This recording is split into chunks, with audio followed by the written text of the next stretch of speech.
What are your thoughts on phones being allowed in schools? Do you think they should be allowed? Phones allowed in schools can be both good and bad. If you were in high school, you know what I mean when I say school districts do not let you have phones during class times. At times, I think this is for the better, not only for the students, but for the teachers who put in so much hard work for their students to succeed and get good grades. It is not only disrespectful to the teacher who is putting in the time and effort for their students to succeed when you sit there and are on your phone not listening to what they are teaching you.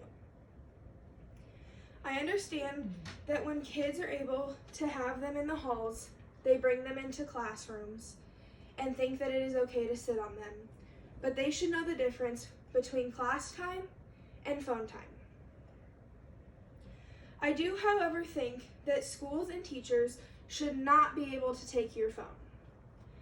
If they ask you to put your phone away and you refuse, I think there should be a different consequence, such as a detention, rather than taking it, especially if you have to pay to get it back or have a parent come in and get it for you.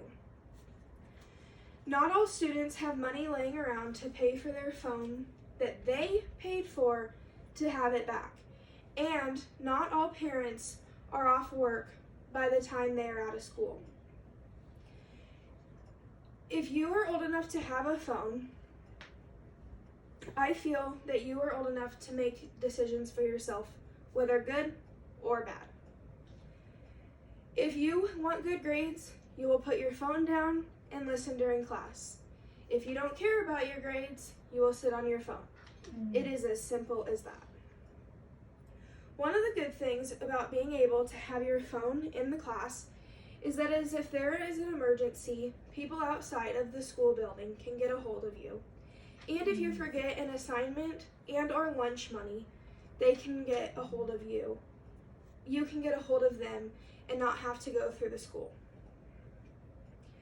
At the schools where you have to leave your phone in your locker or book bags at all times, I feel that rule should be banned.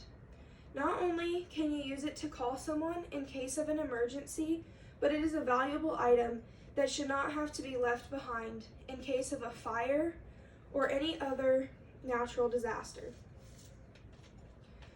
Phones can also be useful if an intruder enters the building and you are not able to use a phone provided for you by the school building. You will be able to text or call someone outside of the school building to help you get out safely. I am so grateful that I go to a school where most teachers will just ask you to put your phone away without taking it. It should be up to you what you do with your phone. Phones are not only used to call and text people in this day and age, but they are a great source to get information and learn about new technology. In my opinion, they are a great source to get information. Phones can also be used in so many different ways to help you in school, whether it is as a calculator, to help you draw a graph, use the calendar for the date, or as a map. If you are in an art class, there are also many different apps you can download to help you draw. You can also scan in your projects to turn them into your professor or teacher. Smartphones can also make students feel more independent as they can learn more information on their own by searching up their topic rather than having to find transportation to the public library if they are not in school to find a book about the topic they need to learn about. Another way phones can be useful during class is to FaceTime a friend who may be sick or injured and cannot be at school, so that they can still get all the information and assignments they may be missing during the time that they are gone. In my opinion, phones should be allowed in schools no matter the circumstance and should not have to be kept in a book bag or locker unless asked by a teacher, but only during class time. People need to realize the world now revolves around technology, and it is often more helpful than a problem.